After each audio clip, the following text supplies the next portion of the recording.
The Argus cut through the open waters of the Pacific Ocean, its sleek hull gleaming under a leaden sky. Dr. Malcolm Reyes stood on the deck, clutching a map covered in red-inked markings. He gazed at the endless waves with a mix of anticipation and unease.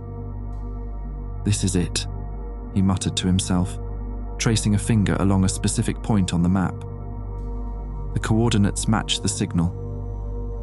The signal had come weeks earlier, an unnatural, rhythmic pulse detected at depths thought to be devoid of life. Its origin, an uncharted trench near the Mariana Arc. Reyes had been certain from the moment he saw the data. This was no ordinary geological anomaly. It was deliberate. Below deck, Captain Henry Voss joined the crew in the operations room. The monitors displayed sonar readings, revealing the trench's steep descent and strange geometric patterns at its base. Voss leaned over the console, his expression skeptical. "You're sure about this, Reyes?" he asked. Reyes nodded without looking away from the screen. "This signal, it's intelligent. No natural phenomenon could produce something so structured. If I'm right, we've found evidence of a lost civilization. Or just a weird rock formation," muttered Jacob Merrick from his workstation, adjusting the sensors. "We're 11,000 meters down. Nobody's been this far without a damn good reason." "This is the reason," Reyes said, his voice sharp. "We're standing on the brink of history." Elliot Ward, standing nearby, studied the biological data scrolling across his tablet. "The readings are unusual. There's a massive biomass signature near the signal. It's almost like..." He hesitated. "Like something's moving down there." "Moving?" Voss's brow furrowed. "The deeper you go, the bigger things get. That trench could hold anything." "Exactly," Reyes said, a gleam in his eyes. "The temple is calling us. It's a key to unlocking our understanding of the ancient world." Voss sighed. "And if it's not? If it's just another sunken wreck?" Reyes didn't flinch. "Then we confirm that. But if I'm right, we won't just rewrite history. We'll change it." The crew exchanged uneasy glances. Merrick muttered under his breath, but Voss gave the order to proceed. As the Argus prepared its submersibles, the rhythmic pulse of the signal echoed faintly through the ship's sensors, a sound that felt alive, resonating in their bones. Reyes smiled, but even he couldn't ignore the primal fear curling at the edges of his excitement. The submersible Cyrus hung from the crane, its matte black hull shimmering under the ship's floodlights. The crew worked in silence, the rhythmic pulse from the signal resonating faintly through the Argus's hull like an unspoken warning. Dr. Malcolm Reyes adjusted his gear, his hands trembling, not from fear but anticipation. This was the culmination of years of research, of countless dead ends. The unknown was waiting, and he was about to meet it. "Everything's green," Lucas Bennett's voice crackled over the intercom as he ran final checks from the cockpit. The Cyrus was his pride, a state-of-the-art submersible capable of withstanding the crushing pressures of the Hadal zone. Yet even Bennett seemed uneasy, his usual sharp focus tempered by something unspoken. Captain Henry Voss joined the group at the railing, his boots clanging against the metal deck. "You all know the drill," he said, his voice steady but firm. "Keep communication constant. The second you see something wrong, you surface. No heroics." Bennett gave a curt nod, while Elliot Ward adjusted his oxygen mask, his jaw tight. "I still don't like it," Ward said quietly. "We've never detected biological activity this dense at these depths. If something's alive down there, we're not equipped to handle it." Reyes shot him a sharp look. "This isn't about handling it. This is about discovery." Merrick, leaning against the rail with a cigarette dangling from his lips, snorted. "Discovery gets you killed. But hey, what's a few lives for science?" Reyes ignored him, stepping into the Cyrus alongside Bennett and Ward. The submersible's hatch hissed shut, sealing them inside.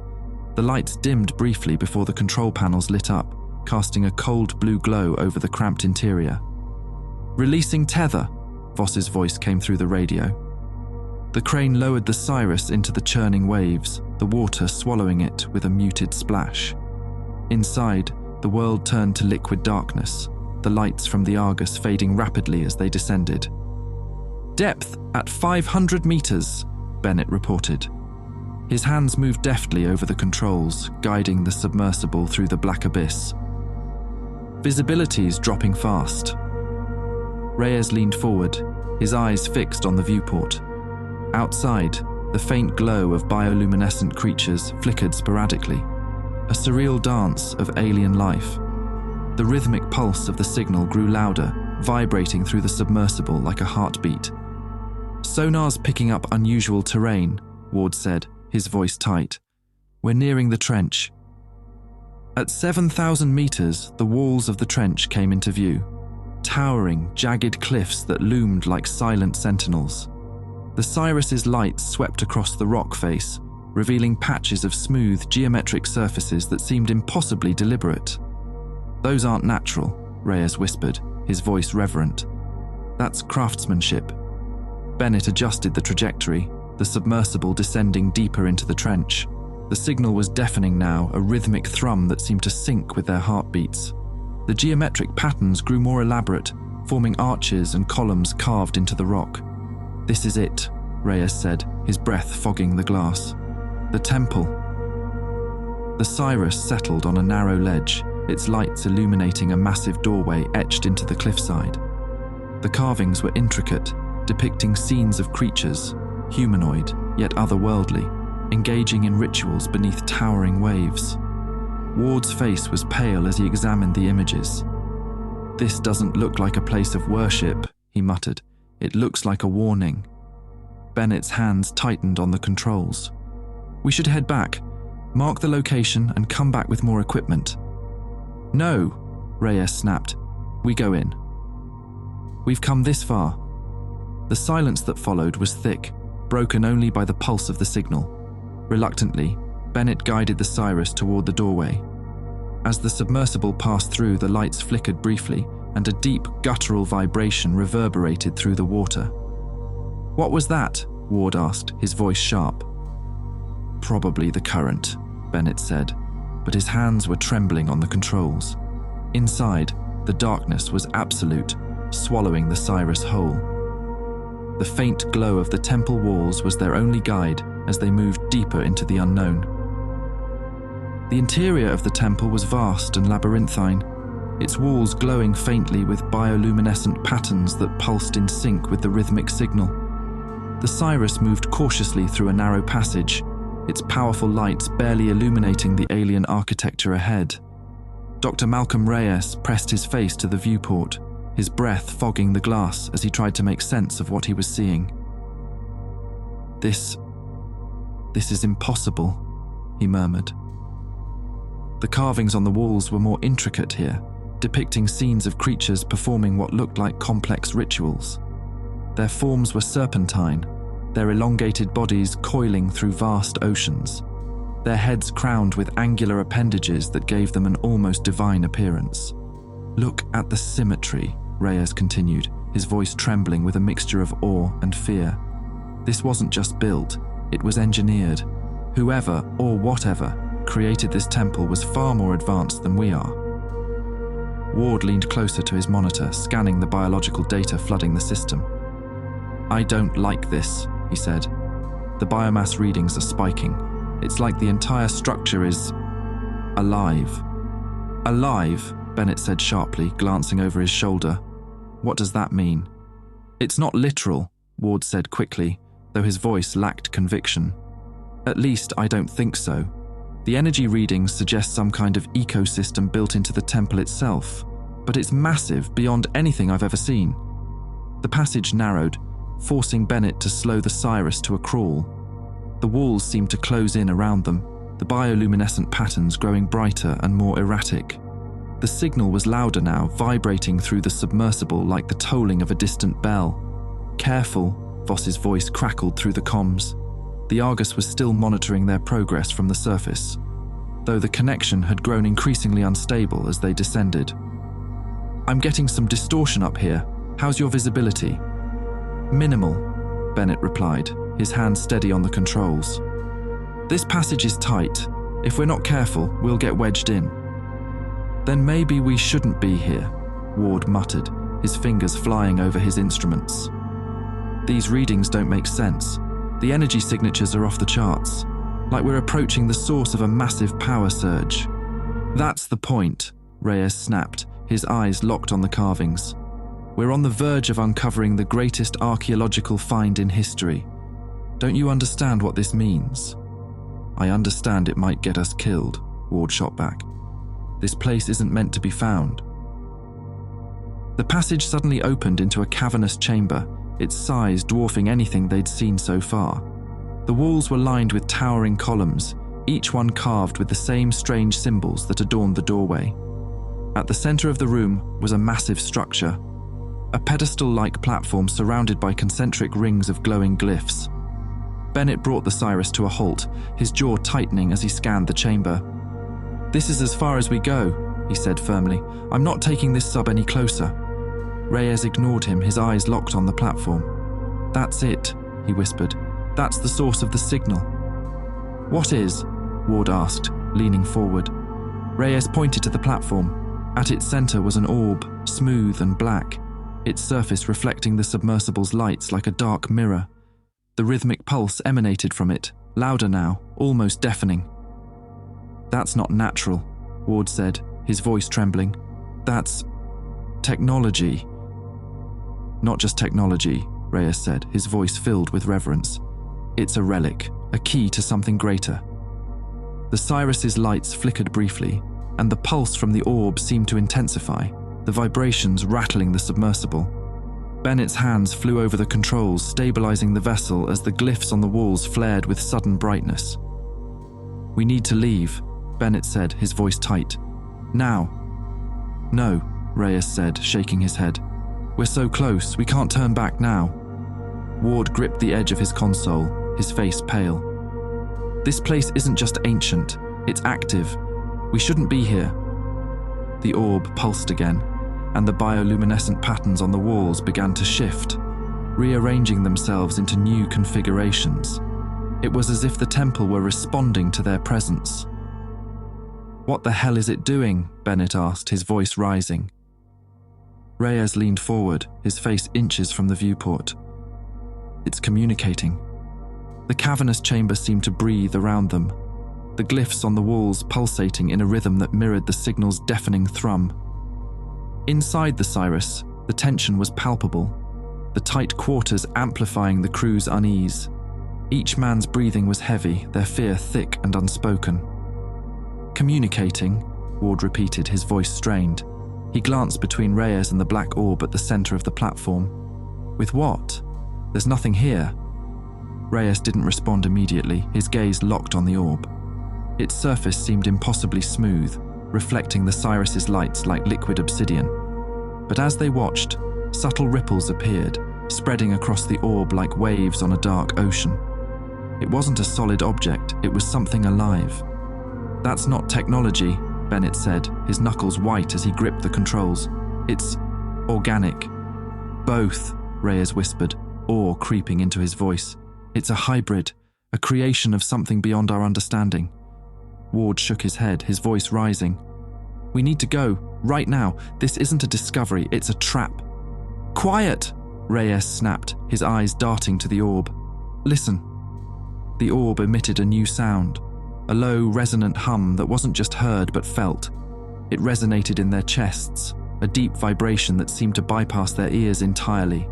The glyphs on the walls responded, shifting rapidly into new patterns that flowed like a language written in light. "It's trying to tell us something," Reyes said, his voice trembling with excitement. "It's alive. It's intelligent." "It's warning us," Ward countered, his face pale. "Look at the carvings. They weren't rituals, they were sacrifices. Whatever this thing is, it's not benevolent." The glyphs on the walls began to glow brighter, their light casting eerie shadows across the chamber. The orb pulsed in time with the glyphs, its surface rippling faster now as if agitated. The hum deepened, becoming a guttural vibration that made the Cyrus shudder. "Something's wrong," Bennett said, his hands flying over the controls. "We're picking up a pressure spike. The whole structure is destabilizing." "Hold your position," Reyes ordered, his tone sharp. "Like hell I will," Bennett snapped. "If we stay here, this place is going to crush us." The submersible lurched suddenly, the lights flickering as a deep groan echoed through the chamber. The water around them churned violently, and the orb's ripples became waves, its surface distorting as if something within it was stirring. "The biomass readings," Ward stammered, staring at his monitor. "They're climbing exponentially. It's not the temple. It's coming from below us." Reyes froze, his excitement giving way to a flicker of fear. Below! Before anyone could respond, the floor of the chamber began to vibrate. Cracks spiderwebbed across the pedestal, and the glyphs on the walls flared so brightly that the men had to shield their eyes. A loud, resonant crack split the air as a section of the floor gave way and an abyss yawned open beneath the platform. "Get us out of here!" Ward shouted, his voice nearly drowned out by the sound of rushing water.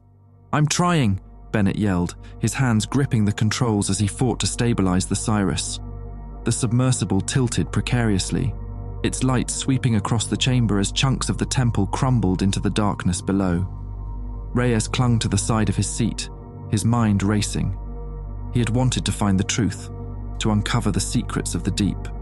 But now, staring into the abyss, he realized that some secrets were meant to stay buried. The orb pulsed one final time, and the glyphs on the walls flickered and died. The chamber was plunged into darkness, the only light coming from the Cyrus's flickering beams. A deafening silence followed, broken only by the labored breathing of the crew. What just happened?" Ward asked, his voice barely above a whisper. Bennett didn't answer. His hands trembled as he maneuvered the submersible toward the exit. But before they could move, a new sound emerged, a deep, resonant growl that seemed to rise from the very depths of the abyss. The men froze, their eyes wide with terror. The growl wasn't just a sound. It was a presence, a force that filled the chamber with a palpable sense of dread. The water around the Cyrus rippled violently, as though something massive was stirring below. "Go," Reyes whispered, his voice barely audible. "Now." Bennett didn't hesitate. He pushed the thrusters to full power, the submersible lurching forward as it sped toward the narrow passage that had brought them in. Behind them, the growl grew louder, reverberating through the water like the roar of an ancient predator awakening after millennia of slumber. "Faster," Ward shouted, his voice breaking with panic. "I'm going as fast as I can," Bennett yelled, his knuckles white as he gripped the controls. The passage loomed ahead, but the walls of the temple seemed to shift, narrowing as if the structure itself were trying to trap them. The Cyrus scraped against the jagged edges, sparks flying as the metal groaned under the pressure. Reyes clutched the edge of his seat, his mind racing with conflicting emotions. This was what he had come for, the ultimate discovery, the proof of something greater than humanity. But as the growl behind them grew deafening, he realized that some doors should never be opened. The Cyrus hurtled through the narrowing passage, the submersible's lights casting erratic beams that danced across the shifting walls. Behind them, the growl had become a roar, a sound so deep and resonant that it seemed to vibrate through the marrow of their bones. It wasn't a sound meant for human ears, it was primordial, a voice from an epoch far older than humanity. "Hold on!" Bennett yelled, gripping the controls with white-knuckled intensity. The submersible scraped against the jagged rock walls, the sound of grinding metal echoing through the cabin.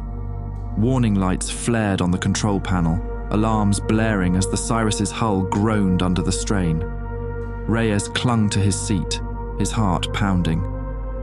"What's happening to the passage? It wasn't like this before." "The structure's destabilizing," Ward shouted, his eyes glued to his monitor. "The pressure spikes are off the charts. It's like the temple is collapsing." Bennett didn't look away from the controls, his voice tight with urgency. "No. This isn't just collapsing, it's reacting. Something is causing this." The walls of the passage began to close in further, the glyphs along their surfaces flickering like dying embers. Chunks of rock and bioluminescent coral broke free, plummeting into the abyss below. The Cyrus narrowly dodged a massive boulder, its thrusters straining against the surging currents. "It's alive," Ward whispered, his voice trembling. "The whole temple. It's not just architecture, it's a living system." "Stop talking and help me get us out of here," Bennett snapped, his focus unwavering as he guided the submersible through the collapsing tunnel. Suddenly, the roar behind them surged, and the water pressure spiked violently. The Cyrus lurched forward, propelled by a force that felt less like a current and more like a deliberate push. The cabin filled with the sound of groaning metal as the submersible's structural integrity warning blared. "What the hell was that?" Reyes shouted, his voice cracking. "Something's behind us," Bennett said grimly, his eyes darting to the rear-view display. The camera feed showed only darkness, but the water churned violently, the ripples too large, too deliberate to be caused by the collapse. "Go faster!" Ward screamed, his hands gripping the edge of his console. "I'm already at max thrust," Bennett barked back. "This thing isn't built for speed. It's built to survive." The Cyrus burst into a wider chamber, the walls of the passage finally giving way. For a brief moment, the crew felt a flicker of relief, until the lights of the submersible illuminated the space ahead. The chamber was immense, the ceiling so high it vanished into the shadows. At its center was a massive pit, its edges lined with crumbling stone and glowing glyphs. "We're in the heart of the temple," Reyes said, his voice filled with both awe and dread. "This is where the signal originates." The orb from earlier was gone, replaced by a jagged fissure in the floor that pulsed with a deep crimson light. The glyphs on the walls shifted wildly, their patterns chaotic and unrecognizable. The signal, once rhythmic and structured, had devolved into the overlapping frequencies that made their ears ring. "This isn't right," Ward said, shaking his head. "The biomass readings, they're everywhere. This whole place is alive, but it's not just the temple, it's something bigger." Before anyone could respond, the roaring behind them grew deafening. The water around the Cyrus surged violently, throwing the submersible off course. Bennett fought to regain control, his hands flying over the controls. "Brace yourselves," he shouted as the Cyrus spun toward the edge of the pit. The thrusters flared, struggling against the pull of the current, but it was no use. The submersible teetered on the edge, the crimson glow from the fissure illuminating the cabin in an otherworldly light. Then, silence. The roaring stopped, the water stilled, and the glyphs dimmed. The crew exchanged tense glances, their breaths loud in the sudden quiet. The silence was suffocating, a void filled with unspoken dread. "What just happened?" Reyes asked, his voice barely above a whisper. "I don't know," Bennett said, his hands hovering over the controls. "But we need to—" A shadow moved beneath them. It was faint at first, a flicker in the crimson light. Then it grew, spreading across the floor of the pit like a stain. The glyphs along the walls flared back to life, their patterns frenzied and erratic. The water trembled and the submersible's sensors went haywire, their readings flashing incomprehensibly across the monitors. "Something's down there," Ward said, his voice trembling. "Something huge." "Get us out of here," Reyes said, his voice cracking with panic. "Now!" Before Bennett could respond, the shadow surged upward and the water erupted around them.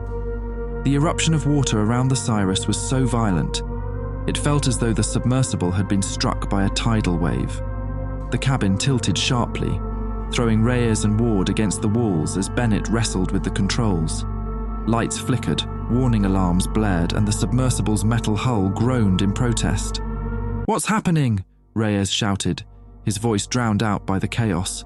"Something's coming up from the pit," Bennett yelled, his voice strained as he fought to stabilize the submersible. The monitors displayed a mass of tangled shapes rising rapidly toward them, too large and amorphous to make sense of. Ward stared at the screen, his face pale. That can't be possible. It's enormous." The crimson glow from the fissure intensified, casting long, writhing shadows across the chamber. The water boiled with movement, and the submersible was caught in the turbulence, spinning uncontrollably. Bennett slammed his fists on the controls, redirecting power to the thrusters in a desperate attempt to escape the pull of the current. "We're not equipped for this," he shouted. "We need to surface now." "Get us out of here," Reyes screamed, clutching his seat as the Cyrus tilted dangerously toward the edge of the pit. Then everything stopped. The turbulence ceased, and the submersible steadied, its lights casting eerie beams across the now still water. For a moment, the cabin was silent, save for the labored breathing of the crew. The sensors, however, told a different story. The biomass readings were off the scale, the numbers flashing red as the system struggled to process the sheer magnitude of what it was detecting. "There's something directly beneath us," Ward whispered, his voice barely audible. "Something massive." The water beneath the Siris began to darken, an inky blackness that swallowed the crimson glow from the fissure. The shadow expanded, stretching beyond the edges of the pit and consuming the light from the submersible's beams. It was not just darkness. It was a presence, ancient and malevolent, and it was awake. "Full power to the thrusters," Reyes ordered, his voice rising with panic. "Get us out of here now." Bennett didn't respond. His hands moved rapidly over the controls, redirecting every ounce of power to the engines. The submersible lurched upward, its thrusters roaring as it clawed its way toward the safety of the surface. Then the growl returned. It was no longer distant or muffled. It was all-encompassing, a deep, guttural sound that vibrated through the water and the very frame of the submersible. The glyphs on the walls flared one final time before dimming completely, as if the temple itself were surrendering to whatever had risen from the depths. "What the hell is that?" Ward screamed, his eyes wide with terror as he stared out the viewport. The shadow moved. It wasn't a single form, but a mass of writhing appendages, tentacles so vast they stretched beyond the reach of the submersible's lights. They coiled and undulated in the water, each one larger than the Siris itself. The faint glow of bioluminescent patterns traced along their surfaces, illuminating the grotesque alien texture of their flesh. A massive eye emerged from the darkness, its surface shimmering like polished obsidian. It was unblinking, its gaze fixed on the Siris, and in that gaze was a cold, incomprehensible intelligence. The submersible was nothing to it, an insignificant speck intruding on its ancient domain. "It's looking at us," Reyes whispered, his voice trembling with a mix of awe and terror. "It knows we're here." The beast moved with terrifying pace, its colossal form circling the submersible. The water churned violently, and the Siris was pulled into the current, spinning helplessly. Bennett struggled with the controls, his face pale and drenched with sweat. "I can't hold it. We're caught in its wake." One of the tentacles lashed out, slamming into the chamber wall with a force that shook the entire structure. Chunks of stone broke free, plummeting into the depths as the temple began to collapse around them. The fissure in the pit widened, releasing a torrent of bubbles and sediment that clouded the water. "We have to get out of here," Ward shouted, his voice breaking. "This whole place is coming down." Bennett pushed the engines to their limit, the submersible groaning as it fought against the pull of the beast's movements. The eye moved closer, its unblinking gaze filling the viewport. The submersible's lights reflected in its surface, tiny pinpricks of light swallowed by an abyssal void. Reyes stared at the eye, his breath caught in his throat. "It's not just a creature," he said, his voice barely audible. "It's a god." The beast roared again, the sound so loud it felt as though the water itself was screaming. The Siris lurched violently as the creature's tentacles closed in, each movement deliberate and horrifyingly slow, as if it were toying with its prey. "Full power!" Bennett yelled. "We're not dying here!" The thrusters roared to life, propelling the Siris upward. The submersible shot through the collapsing chamber, debris crashing around it as the temple gave way. The roar of the beast followed them, a constant reminder that it was still there, still watching. As the Siris ascended, the shadow of the beast faded into the darkness below, but the crew knew it hadn't gone. It was there, waiting, and it had let them go only because it had chosen to. The Siris ascended through the darkness, its thrusters roaring at full capacity as it fled the collapsing temple. The walls of the passage trembled violently, chunks of stone breaking free and plunging into the abyss below. The submersible weaved and dodged, its lights cutting through the debris-strewn water, but the roar of the beast pursued them like a physical force. "Structural integrity's failing," Bennett shouted, his voice strained as he wrestled with the controls. Warning lights flashed red across the console and the hull creaked ominously under the mounting pressure. "Just keep going," Reyes yelled, his voice cracking. He clung to his seat, his knuckles white. "We're almost out." Ward stared at his monitor, his face pale. The biomass readings hadn't diminished, they had grown. The beast wasn't behind them anymore, it was rising. "It's following us," he said, his voice trembling. "It's not letting us leave." Bennett cursed under his breath. He redirected more power to the thrusters, pushing the Cyrus harder than it had ever been pushed before. The submersible shuddered under the strain, its engines groaning as it clawed its way upward.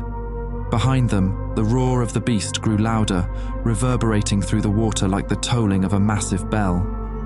The shadow returned, filling the passage below them, its writhing tentacles lashing out and tearing through the collapsing structure. The sheer scale of the creature defied comprehension. It was no longer just a shadow, but a presence, vast and unyielding, blotting out the world below. "We're not fast enough," Ward shouted, gripping the console as the Cyrus lurched violently. "It's catching up!" The water churned violently as one of the beast's tentacles slammed into the passage walls, sending a shockwave that rocked the submersible. The lights flickered, and for a moment, everything went dark. "Stabilizers offline!" Bennett yelled, frantically trying to regain control. "I can't keep us steady!" Reyes stared out the viewport, his breath caught in his throat. The faint glow of bioluminescent patterns traced along the beast's massive form, illuminating the jagged edges of its tentacles as they coiled and undulated through the water. The creature's eye appeared again, unblinking and impossibly vast, filling the viewport with its cold, alien gaze. "It's toying with us," Reyes whispered, his voice filled with dread. "It could crush us in an instant, but it's letting us run." "Why?" Ward demanded, his voice rising with panic. "What does it want?" The beast roared again, the sound shaking the Cyrus to its core. The glyphs on the walls of the collapsing temple flared one final time before fading into darkness, as if the structure itself were surrendering to the creature's wrath. The submersible surged upward, propelled by a desperate burst of power from its failing engines. Ahead, a faint light pierced the darkness. The surface. The crew's hearts leapt at the sight, but the beast's presence loomed closer, its shadow stretching upward as if it were reaching for them. "We're not going to make it," Bennett shouted, his voice cracking as the thrusters sputtered. "It's too fast." "Push it harder," Reyes screamed, his voice frantic. "Do whatever it takes." Bennett gritted his teeth and diverted every remaining ounce of power to the engines. The Cyrus surged forward, the water around it boiling with the force of its ascent. The beast's tentacles lashed out, the water rippling violently as one of them narrowly missed the submersible, the force of its movement sending a shockwave that threw the crew against their seats. The surface light grew brighter, and for a fleeting moment, hope flickered in their minds. But then the beast's roar returned, louder and closer than ever.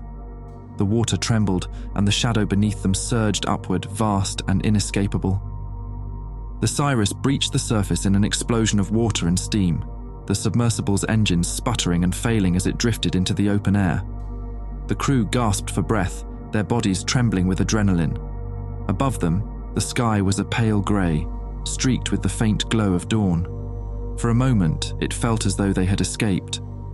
But then the water around the submersible began to ripple. "No," Ward whispered, his voice barely audible. "It's still coming." The ripples grew into waves and the surface churned violently.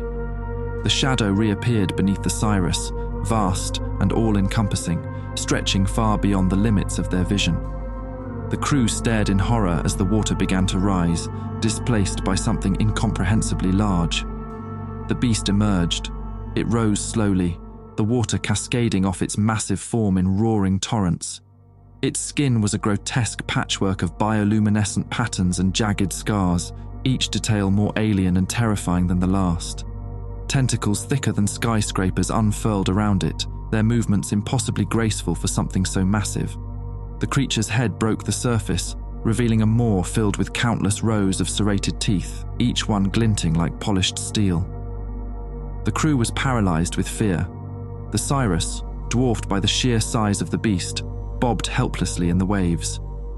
The creature's eye appeared once more, its cold, calculating gaze locking onto the tiny submersible. "It's alive," Reyes whispered, tears streaming down his face. "It's been waiting."